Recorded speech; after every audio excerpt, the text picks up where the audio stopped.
विष्णु, महावीर, बुद्ध और नानक के बिना भारत उस शरीर की तरह है जिसमें कोई आत्मा नहीं। सिर्फ एक राम को निकाल देने से भारत का संपूर्ण धर्म और संस्कृति मरुस्थल की तरह हो जाता है। यही कारण है कि पिछले सैकड़ों वर्षों से प्रभु श्री राम और उनसे जुड़े तथ्यों पर लगातार हमले होते रहे हैं, लेकिन अंत में जीत धर्म की ही होगी। 2 वर्ष रावण के पास रहने के कारण सीता के प्रति समाज के एक वर्ग में संदेह उत्पन्न हो चला था। लोगों को विश्वास नहीं हुआ कि माँ सीता पहले की तरह ही पवित्र और सती हैं। भारतीय समाज में सीता को परम पवित्र और आदर्श नारी का दर्जा प्राप्त है, लेकिन समाज में यह धारणा भी प्रचलित है कि माता सीता को भगवान राम ने समाज द्वारा सवाल उठाए जाने पर अपनी प्रतिष्ठा बचाने के लिए छोड़ दिया था। राम पर यह आरोप कहाँ तक उचित है? क्या सचमुच राम ने सीता को छोड़ दिया था या नहीं? आइए इसकी पड़ताल करते हैं और आपको सच बताते हैं। क्या आपको पता है कि भगवान राम के 2 नहीं बल्कि एक पुत्र था? यह सुनकर आप चौंक जाएंगे, पर यह हम नहीं कह रहे हैं, इसके सारे प्रमाण उपलब्ध हैं। लेकिन उस काल का सही वर्णन महर्षि वाल्मीकि द्वारा रची गई वाल्मीकि रामायण में ही मिलता है। वाल्मीकि रामायण के बाद श्री राम एवं सीता के जीवन के सफर को अन्य कई ऋषि विद्वानों ने अपने अनुसार लिखने की सोची। फलस्वरूप कई सारे ग्रंथों उपग्रंथों का जन्म हुआ। इनमें असल वाल्मीकि रामायण में बताए गए कई तथ्य तो मौजूद होते हैं, लेकिन कुछ रामायण प्रसंगों की कहानी का रूप देते हुए बदल दिया जाता है। इन सभी ग्रंथों में राम एवं सीता के मिलन से लेकर वनवास एवं रावण के अंत की कहानी उसमें निश्चित है, लेकिन इसके बाद कई सारी ऐसी कहानियां जोड़ दी गई हैं जिनका प्रमाण कहीं नहीं मिलता। उदाहरण के लिए जैन रामायण के अनुसार रावण को श्री राम ने नहीं बल्कि लक्ष्मण ने मारा था। आनंद रामायण के अनुसार श्री राम एक कठोर राजा थे। वे अपने राज्य में किसी को हंसने की अनुमति नहीं देते थे, किंतु ये सभी बातें वाल्मीकि रामायण में नहीं मिलती। महर्षि वाल्मीकि ने तो कभी लक्ष्मण रेखा का वर्णन भी नहीं किया रामायण में। रामायण काल के जिस प्रसंग की आज हम यहाँ चर्चा करने जा रहे हैं वह श्री राम एवं सीता जी और लक्ष्मण के वनवास से वापस अयोध्या आने की बाद की घटना पर है। यह वह समय है जब श्री राम एवं सीता जी को पहली बार पता चलता है कि वे माता पिता बनने वाले हैं। यह सूचना मिलने पर सीता जी गर्भवती हैं। पूरे महल में खुशियों का माहौल बन गया। श्री राम के साथ साथ परिवार के सभी सदस्य अत्यंत प्रसन्न थे, लेकिन इन खुशियों के जाने का और दुखों के आने का समय दूर नहीं था। जल्द ही यह बात सबके समक्ष आने लगी कि सीता जी अपने पति से दूर एक पराये लंका में रहकर आई हैं, लेकिन सब जानते हुए भी श्री राम ने उन्हें अपने जीवन में पनाह दी है। यह ऐसा समय था जब पत्नी यदि एक रात भी अपने पति से दूर रहती थी तो उसे दोबारा पति के घर में दाखिल होने की अनुमति नहीं मिलती थी। सीता 2 वर्ष तक रावण की अशोक वाटिका में बंधक बनकर रहीं, लेकिन इस दौरान रावण ने सीता को छुआ तक नहीं। इसके कारण था कि रावण को स्वर्ग की अप्सरा ने यह श्राप दिया था कि जब भी तुम किसी ऐसे स्त्री से परिणय करोगे जो तुम्हें नहीं चाहती है तो तुम तत्काल ही मृत्यु को प्राप्त हो जाओगे। अतः रावण किसी भी स्त्री की इच्छा के बगैर उससे परिणय नहीं कर सकता था। लेकिन लंबे समय के लिए रावण की लंका में रहने के बावजूद भी सीता जी अयोध्या के महल में सुखी थी। यह देख अयोध्या की सभी पत्नियां भी अपने पति का विरोध करने लगी। अब बात श्री राम तक आ पहुंची।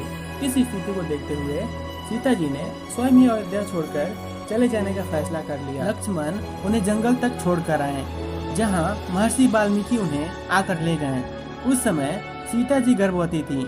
यह ऐसा समय था जब उन्हें श्री राम की सबसे अधिक आवश्यकता थी, लेकिन प्रजा का सुख देखते हुए उन्होंने महर्षि वाल्मीकि के आश्रम में एक काम सन्यासिन बनने का निर्णय ले लिया। आश्रम में पहुंचकर महर्षि वाल्मीकि ने उन्हें अयोध्या की सभी बातें भुलाकर एक सामान्य जीवन व्यतीत करने की सलाह दी, तभी वे अपने दर्द से बाहर आ सकेंगी।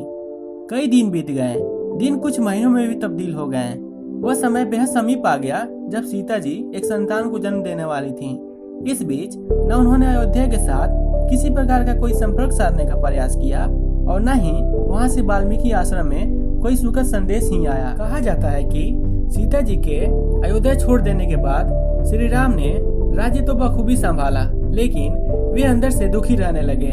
यह भी कहा जाता है कि श्री राम सीता जी की खटिया की ऊंचाई से भी नीचे जमीन पर सो देते हैं। कुछ और दिन बीते तो वाल्मीकि आश्रम में नन्हे से बच्चे की किलकारी गूंज उठी। सीता जी ने एक सुंदर बालक को जन्म दिया। वाल्मीकि जी के साथ आश्रम के सभी लोग प्रसन्नता से भर गए। सीता जी द्वारा संतान को जन्म देने की घटना से संबंधित कई कहानियां प्रचलित हैं। लोक कथाओं के अनुसार तो सीता जी ने एक साथ 2 बालकों को जन्म दिया था, लेकिन महर्षि वाल्मीकि द्वारा रची रामायण में इसका उल्लेख नहीं मिलता, न ही इस बात का कोई प्रमाण दिया जाता है। बल्कि एक अन्य कथा के अनुसार कुश के जन्म की बात बताई जाती है। जिस पुत्र को सीता जी ने जन्म दिया उसका नाम लव रखा गया। लव के जन्म के बाद सीता जी का अधिकतम समय उसके पालन पोषण में गुजरता। आश्रम के अन्य लोग भी उसका ध्यान रखने में सीता जी की मदद करते थे। एक दिन सीता जी कुछ आवश्यक लकड़ियां लाने के लिए आश्रम से बाहर के पास स्थित एक जंगल में जा रही थी, लेकिन उन्हें यह चिंता थी कि वे लव को कैसे लेकर जाएं। निकलते हुए उन्होंने वाल्मीकि जी को कुछ कार्य करते हुए देखा, तो उन्होंने उनसे लव पर नजर रखने को कहा। सिर हिलाते हुए जवाब में हाँ कहकर वाल्मीकि जी ने लव को उनके पास बैठाने के लिए कह दिया। लेकिन जैसे ही सीता जी कुछ आगे बढ़ी तो उन्होंने देखा कि महर्षि का ध्यान केवल अपने कार्य में है और वे लव की ओर देख भी नहीं रहे हैं। इसलिए सीता जी ने लव को साथ ही लेकर जाने का निर्णय लिया। लेकिन जब उन्होंने लव को उठाया तो महर्षि ने यह दृश्य नहीं देखा। कुछ देर बाद जब महर्षि ने इधर उधर देखा तो उन्हें लव दिखाई नहीं दिया और उन्हें यह भय हुआ कि हो न हो लव कहीं चला गया होगा और किसी जानवर का शिकार हो गया होगा। अब वे सीता जी को वापस आश्रम लौटने पर क्या जवाब देंगे। सीता विलाप करने लगेगी। इसी के डर के कारण वाल्मीकि जी ने पास में पड़े कूसा यानी घास को लिया और कुछ मंत्र पढ़ने के बाद एक नया लौ बना लिया। यह लौ हूबहू पहले जैसे लौ की तरह ही था। अब उन्होंने सोचा कि सीता के पास वापस लौटने पर वो उसे यही लौ सौंप देंगे और कुछ नहीं बताएंगे। कुछ समय के पश्चात जब सीता आश्रम में लौटी, उन्हें देख महर्षि चकित रह गए। उनके पास लौ को पहले से ही देख वे अपनी आंखों पर विश्वास नहीं कर पा रहे थे।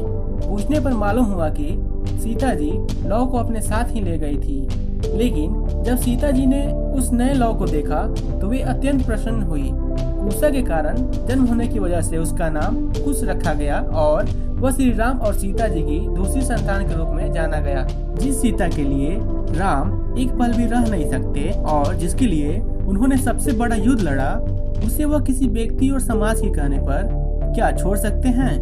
राम को महान आदर्श चरित्र और भगवान माना जाता है। वे किसी ऐसे समाज के लिए सीता को कभी नहीं छोड़ सकते जो दकियानुसी सोच में जी रहा हो। इसके लिए उन्हें फिर से राजपाट छोड़कर वन में जाना होता तो वे चले जाते। अब सवाल यह भी उठता है कि रामायण और रामचरितमानस में तो ऐसा ही लिखा है कि राम ने सीता को कलंक से बचाने के लिए छोड़ा था। दरअसल शोधकर्ता मानते हैं कि रामायण का उत्तरकांड कभी वाल्मीकि जी ने लिखा ही नहीं जिसमें सीता परित्याग की बात कही गई हो।